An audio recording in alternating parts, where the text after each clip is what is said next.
Assalamualaikum warahmatullahi wabarakatuh. Perkenalkan, saya Ukti Satria SSTMCAP. Saya dosen tetap pada program studi Profesi dan Program Sarjana Fakultas Ilmu Kesehatan Universitas Perintis Indonesia. Pada kesempatan kali ini, saya akan menyampaikan mata kuliah yang saya ampu sesuai bidang keahlian saya, yaitu mata kuliah Kesehatan Reproduksi. Mata kuliah ini ditujukan untuk mahasiswa semester 1 dengan kode mata kuliah KKA 2323 dengan bobot SKS 3. Diselenggarakan dengan 16 kali pertemuan dengan 14 kali tatap muka dan 2 kali untuk pertemuan UTS dan UAS. Pada pertemuan kali ini membahas tentang upaya pencegahan primer dan sekunder untuk deteksi dini kanker serviks melalui pemeriksaan IVA test dan pap smear. Pada akhir mata kuliah, mahasiswa dibekali kompetensi dalam memahami kesehatan reproduksi, kemudian melakukan asuhan kesehatan reproduksi, kemudian memberikan edukasi deteksi dini kanker serviks melalui IVA test dan pap smear. Untuk capaian mahasiswa lulusan itu ada S8, kemudian ada KU3, ada P3 yang tertuang dalam RPS yang sudah divalidasi oleh Ketua Program Studi. Nah, untuk CPMK ada C3 di mana mahasiswa mampu menerapkan asuhan pada masalah kesehatan reproduksi perempuan. Kemudian ada C4 di mana mahasiswa mampu menerapkan standar profesional dalam pelayanan yang merupakan bagian integral dalam sistem pelayanan kesehatan. Kemudian ada M3 di mana mahasiswa mampu menerapkan prinsip-prinsip legal etis pada pengambilan keputusan. Dalam proses pembelajaran, saya menerapkan 3 komponen utama, yaitu ada delivery, kemudian ada interaction, kemudian ada assessment. Pada delivery, materi yang disampaikan itu melalui presentasi dan interaksi tatap muka secara langsung dengan mahasiswa. Kemudian untuk mendukung pemahaman, saya memanfaatkan berbagai media, itu berupa pembelajaran seperti video, kemudian memakai Canva, kemudian juga ada kuis interaktif. Pada aspek interaction, pembelajaran berlangsung secara 2 arah, itu melalui kegiatan tanya jawab, kemudian ada diskusi, kemudian ada kolaborasi dalam pemecahan kasus, serta refleksi bersama antara dosen dan mahasiswa. Sementara itu, pada aspek assessment, itu penilaian dilakukan melalui asesmen formatif, kemudian ada sumatif, di mana asesmen formatif ini meliputi kuis, kemudian ada analisis kasus, serta penilaian sikap dan keterampilan sesuai dengan yang tertuang di dalam RPS. Kemudian ada pun asesmen sumatif dilakukan melalui ujian tengah semester dan ujian akhir semester untuk mengukur capaian pembelajaran mahasiswa secara menyeluruh. Pada mata kuliah ini, model pembelajaran yang digunakan adalah case-based learning dengan pendekatan student-centered learning yang menempatkan mahasiswa sebagai pusat dalam proses pembelajaran. Untuk referensi yang digunakan itu meliputi buku yang saya tulis sendiri, kemudian ada berbagai buku karya-karya ahli, kemudian serta artikel ilmiah dari jurnal berreputasi dan terkini. Penggunaan sumber-sumber tersebut bertujuan agar mahasiswa dapat mengikuti perkembangan ilmu pengetahuan dan teknologi terbaru serta memiliki kemampuan berpikir kritis dalam mengaplikasikan konsep yang dipelajari. Baik, berikut adalah video proses pembelajaran pada mata kuliah ini pada pertemuan ke-15.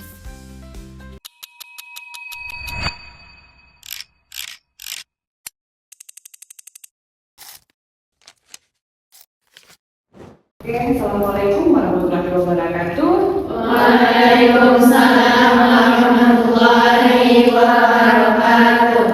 Oke, baiklah, hari ini pertemuan kita terakhir, pertemuan 15 itu di mata kuliah kesehatan reproduksi. Nah, sebelum kita mulai, Ibu mau absen dulu. Bagaimana kabarnya hari ini? Apakah sehat? Sehat. Sarapan sudah? Sudah. Oke, baiklah, kita mulai pertemuan untuk absensi. Nanti di sini apakah ada yang tidak hadir? Tidak. Oke, hari ini lengkap ya. Adria hadir ya. Adria hadir. Aisyah. Oke. Nah, sebelum kita mulai, Ibu akan mereview dulu pertemuan sebelumnya. Itu sebelumnya kita membahas tentang IMS dengan PID ya. Ya benar ya? Oke, nah Ibu mau review. Ibu mau nanya, apa sih hubungannya IMS dengan PID? Ada yang tahu? Ya, boleh silakan. Kuman penyebab IMS itu dapat menyebar dari serviks ke organ reproduksi atas hingga menyebabkan PID. Ya, benar. Jadi kalau sudah IMS, bisa jadi itu untuk terjadinya infeksi pada panggul, panggulnya. Oke, baiklah. Untuk selanjutnya kita mulai untuk pertemuan selanjutnya itu upaya pencegahan primat dan sekunder untuk deteksi ini. Kanker serviks baru pemeriksaan IHPS dan vaksinnya. Nah, ini dia. Sudah pernah lihat pemeriksaan IHPS? Sudah? Sudah? Oke. Nah, kira-kira nanti mengapa tes IVA itu penting bagi Bunda? Nah, ini dia. Karena tadi dibilang ada kanker serviks. Nah, sebelum kita mulai, mari kita berkenalan dengan yang namanya si Ibu Sari. Ya, Ibu Sari yang namanya ya.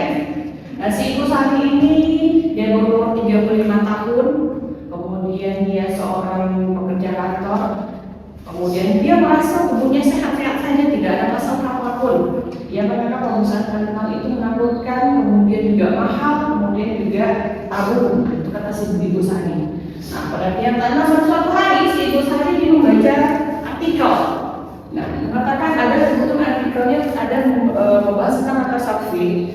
Di sini dikatakan bahwa kanker serviks itu tidak menunjukkan gejala. Kemudian diam-diam penyakit itu bisa mengancam masa depannya. Nah, ini yang dibaca sama si Ibu Sari. Kemudian setelah fakta tersebut si Ibu Sari merasa ketakutan. Saya sehat apa tidak ya kira-kira?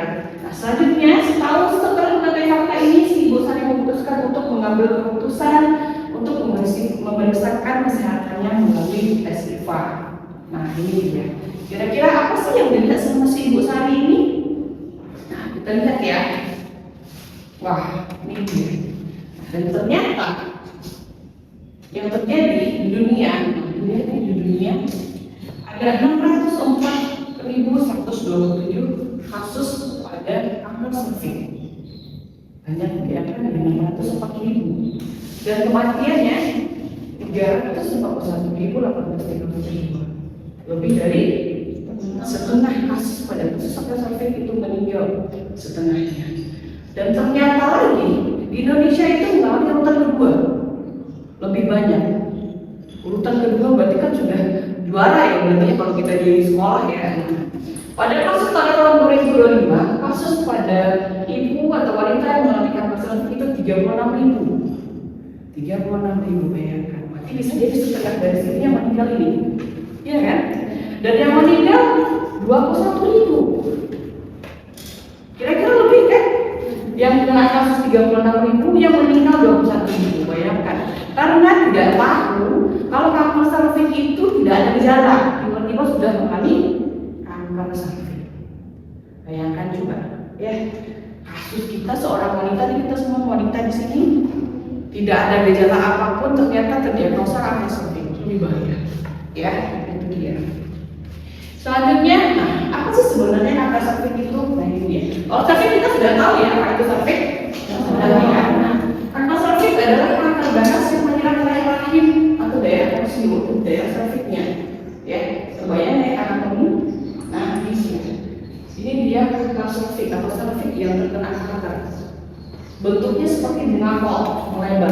Kalau serviks kan biasanya seperti ada lurus kemudian berat, ya. Tetapi pada kasus kanker serviks di sini seperti bunga kol, kembang dia. Kemudian juga dia ada darah. Nah, dia sensitif. Jadi terjadi perdarahan. Nah, ini dia yang mengalami kanker serviks. Kita nggak tahu ya, kita pikir itu menstruasi biasa saja. Kita tahu itu cuma kebersihan biasa saja, ternyata sudah mengalami kanker serviks. Selanjutnya, nah ini dia. Siapa sih di balik dalam dari penyakit si kanker serviks ini? Nah, ini namanya si HPV atau human papilloma virus. Si HPV. Nah, ini dia penyebabnya kenapa si kanker ini terjadi. Itu adalah HPV. Nah, si HPV ini adalah menyebabkan sel rahim mengalami infeksi. Itu gara-gara si HPV ini. Ini B1918. Jadi gara-gara si HPV ini lah adanya kanker cervix. Nah, kenapa sih ada si HPV ini? Karena ada ini. Si HPV ini datang karena si ini. Karena melalui aktivitas dan hubungan seksual datanglah si HPV muncul dia. Jadi ya si HPV. Jadi bukan karena hubungan seksual, tapi kan karena hubungan seksual ya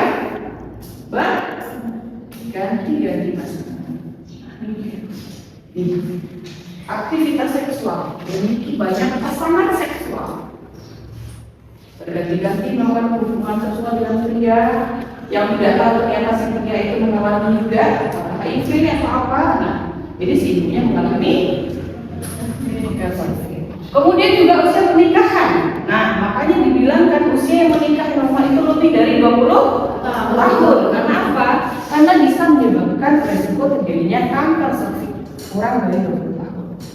Itu dia, dan sudah melakukan hubungan seksual kurang dari 20 tahun. Kemudian juga, nah ini dia juga banyak masalah ini. Kehamilan di usia yang sangat muda. Dia sudah melakukan hubungan seksual, kemudian ternyata hamil. Nah, anaknya juga banyak. Udah, jadi berisiko mengalami kanker. Jadi banyak sekali gejala yang menyebabkan kanker cervix. Kemudian juga ada infeksi menular atau IMS seperti chlamydia, kemudian ada kemudian ada HIV.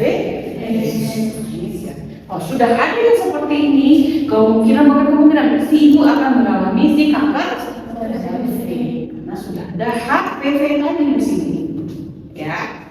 Oke, selanjutnya ini dia gaya hidup.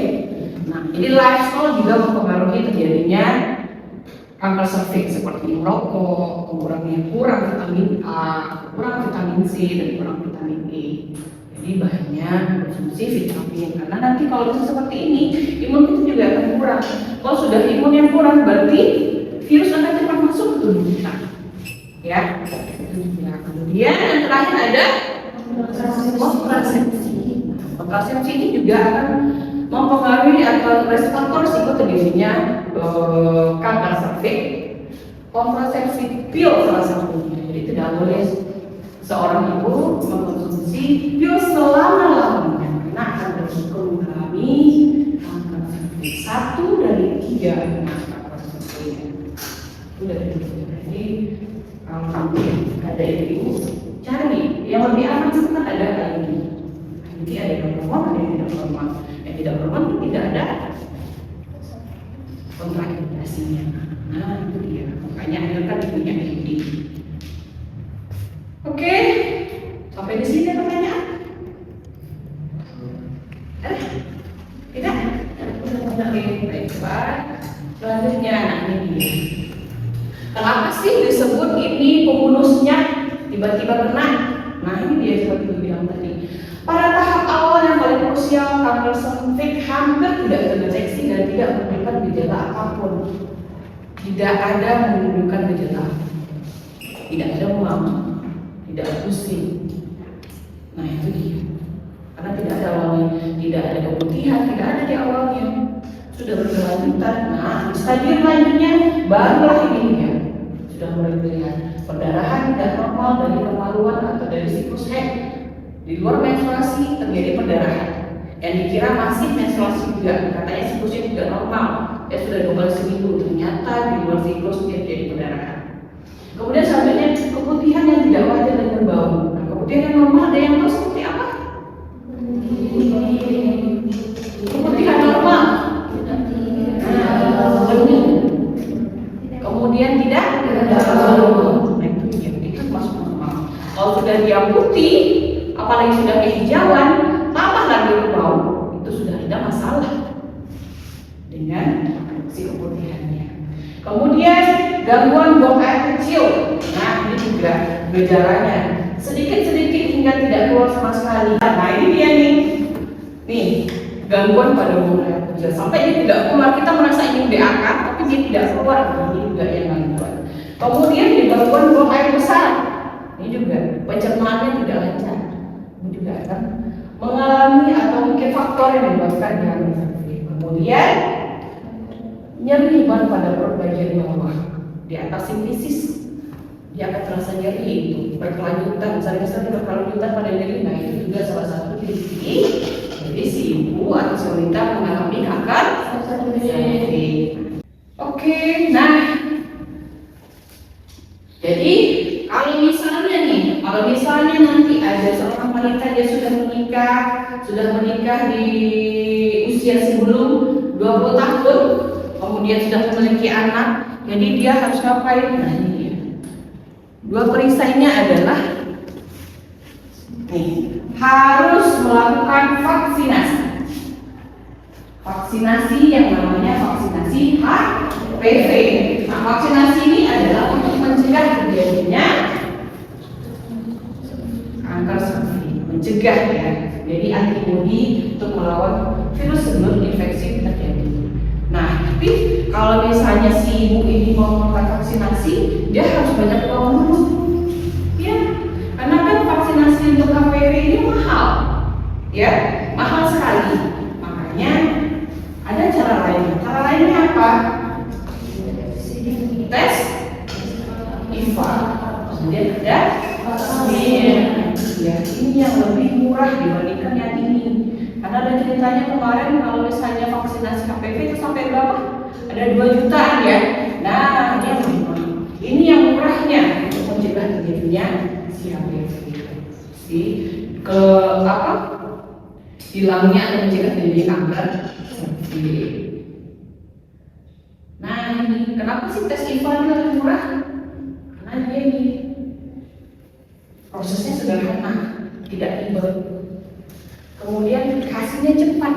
Pada saat kita melakukan tes IVA, hasilnya langsung keluar. Tidak ada kebahagiaan lainnya. Kemudian aksesibel, tempatnya banyak. Ada di BPM, praktek bidan, ada di klinik, ada di rumah sakit. Jadi tidak harus kita ke rumah sakit, tapi ada di praktek klinik bidan juga ada untuk pemeriksaan IVA. Kemudian hasilnya akurat itu 65% sampai 96%. Itu lebih akurat. Itu dia. IVA tes lebih gampang, lebih murah. Hasilnya juga cepat. Nah itu dia. Nah ini dia. Kalau misalnya si wanita pengen melakukan tes IVA, yang pertama dilakukan adalah sudah pernah melakukan hubungan seksual. Ya, kalau belum pernah melakukan hubungan seksual jangan dilakukan. Ya, itu dia. Kemudian kondisi tubuh tidak sedang dalam masa menstruasi atau masa haid. Jadi kalau sedang menstruasi jangan justru punya IVA tes dulu, selesaikan menstruasinya dulu. Selanjutnya adalah tidak sedang dalam kondisi hamil. Kenapa? Karena nanti kalau mungkin kan nanti pada saat cervixnya nanti pas kita lakukan tindakan kan mungkin kita buka akan mengalami kontraksi ibunya nanti. Kemudian yang selanjutnya adalah tidak melakukan hubungan seksual minimal 24 jam sebelum pemeriksaan dilakukan. Jangan dulu ibunya berhubungan seksual karena akan mempengaruhi nantinya. Kemudian untuk melakukan tes IVA ini paling rutin dilakukan setiap 3 hingga 5 tahun. Jadi setiap 3 tahun dilakukan sampai 5 tahun. Oke, baiklah. Ada yang mau ditanyakan? Tidak? Paham? Jadi kalau misalnya seorang wanita dia tinggal di desa yang terpencil, di BPM ada. Kalau nggak ada kliniknya kan biasanya kalau bidan itu kan tempatnya di mana-mana ya. Nah, mulai di BPM. Nah, ini dia. Jadi untuk IVA tes ini pengerjaannya kata yang kita bahas tadi adalah cepat, ya, lebih cepat hasilnya langsung keluar. Nah, kita lihat di sini. Nah, ini hasil IVA yang negatif, jadi dia tidak berubah. Tapi kalau misalnya sudah positif, nah ada bercak putih di antara serviksnya. Di antara lubang serviksnya sini, nah ini ada putih ini berarti lagi ada lesi prakanker. Jadi ada kemungkinan ibunya mengalami atau menderita kanker serviks. Oke, kita lihat videonya seperti apa sih IVA test ini. Nah, ini dia kalau pemeriksaan IVA test. Nah, jadi spekulum, nah ini namanya spekulum ya. Kemudian kita lihat, sebelumnya kita melakukan profiling dulu sebelum melakukan. Kemudian kita berikan dia asam asetat. Nah, ini disemprotkan asam asetatnya. Selanjutnya, nah kita bersihkan pakai kapas. Kemudian kita lihat hasilnya. Nah, ini yang sebelumnya. Ini yang setelahnya. Lihat. Nih before-nya. Nah, ini yang tadi IVA test, kalau sekarang yang pap smear-nya. Kalau pap smear-nya bukannya lebih mudah ya, lebih sulit. Karena apa? Di sini sama halnya pasien berbaring pada meja pemeriksaan. Kemudian seperti biasa, kalau misalnya di IVA test dilakukan pemberian asam asetat, kalau tidak, kemudian kita diambil menggunakan spatula. Ya, nanti ada spatulanya. Selnya kita lihat di sini. Kita ambil di sini selnya, kemudian baru kita lakukan menggunakan atau kita periksa menggunakan mikroskop. Nah, itu bedanya pap smear dengan si IVA. Kenapa? Kalau misalnya si IVA tadi langsung keluar hasilnya, tapi kalau misalnya si pap smear ini tidak. Karena dia harus ngecek dulu hasil labornya seperti apa. Bagaimana sel-selnya? Apakah ada sel prakanker apa tidak? Lebih lama lagi, ya kan, itu bedanya pap smear dengan IVA. Nah, hasilnya sama nanti kalau misalnya dilakukan nih. Abnormal seperti ini yang normal. Nampak ya, kelihatan ya? Nah, itu dia perbedaannya pap smear dengan si IVA. Ini spatulanya dengan ujung yang pendek besar nanti ini diputar nanti kita lihat. Atau mungkin ini yang namanya sitobras, ini seperti kita membersihkan botol minum. Nah, yang itu. Nah, ini dia. Ini namanya sitobras. Ini spatula. Nah, ini dia. Kalau ini masih yang lama nih ya, masih pakai kapas. Nah, kita masukkan sudah dan kita lingkari untuk mengambil selnya, sel dari sisa ini. Kemudian kita oles pakai kaca. Kita pakai kaca, kemudian nanti baru kita lakukan pemeriksaan di bawah mikroskop. Nah, itu yang menyebabkan untuk pemeriksaan dari si pap smear ini lebih lama daripada si IVA test. Ya. Nah, atau ini spatula seperti ini. Diputar, kemudian diambil selnya, sel prakanker kalau sudah terjadi dalam serviks ini. Nah, jadi putar itu jangan sampai harus berdarah ya, tidak. Kan kita cuma ambil selnya saja, bukan ambil darahnya. Nah, kita alihkan ke kaca, lalu kita lakukan pemeriksaan di bawah mikroskop. Nah, ini ada yang baru lagi. Nah, ini masukkan ke dalam. Anaknya baru. Berasnya. Itu dia. Seperti yang bilang tadi, IVA test hasilnya tidak perlu menunggu hasil laboratoriumnya, langsung diketahui. Kalau di pap smear hasil dianalisis di laboratorium selama beberapa hari. Kemudian IVA test lebih murah, ada tuh program KB. Kalau program KB kan gratis itu, artinya lebih murah lagi. Kemudian lebih mahal karena dikerjakan di proses kemudian bisa dilakukan di puskesmas. Ini harus di puskesmas atau laboratorium yang lengkap. Ada yang mau ditanyakan? Ada? Tidak? Oke. Kalau memang tidak ada pertanyaan, itu boleh bertanya dong ya. Oke, siapa ya yang mau tanyakan? Rifa. Nah, Rifa itu mau nanya, kenapa sih wanita usia yang 25 tahun itu yang sudah aktif seksual dapat terkena kanker serviks? Kemudian meskipun program IVA lebih difokuskan pada usia 30-50 tahun. Rifa, saya jawab? Ya, boleh. Karena infeksi HPV Bu. Dapat terjadi sejak awal aktivitas seksual. Oleh sebab itu, edukasi seksual sehat, vaksin HPV, dan screening sesuai indikasi tetap penting meskipun usia belum mencapai 30 tahun. Makanya info tes harus dilakukan di awal. Itu ya. Oke. Baiklah, di sini ada yang mau ditanyakan lagi tentang materi kita hari ini? Tidak? Oke, kalau memang tidak ada waktunya. Ya, waktunya kuis. Oke, silakan keluarkan handphonenya masing-masing. Selanjutnya silakan.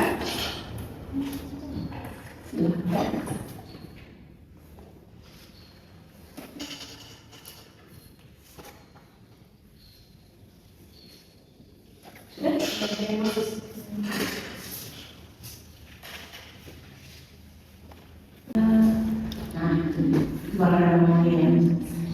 Berapa orang ini sudah masuk namanya di sini nih?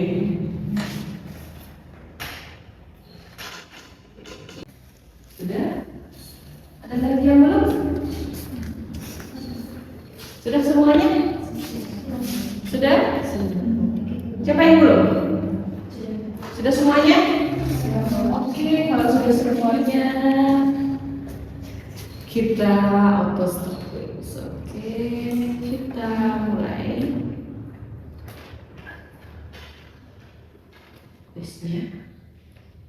Sudah kelihatan soalnya? Oke, kita lihat assessment. Apa nih ya? Nanti kita lihat raportnya ya. Oke, baiklah.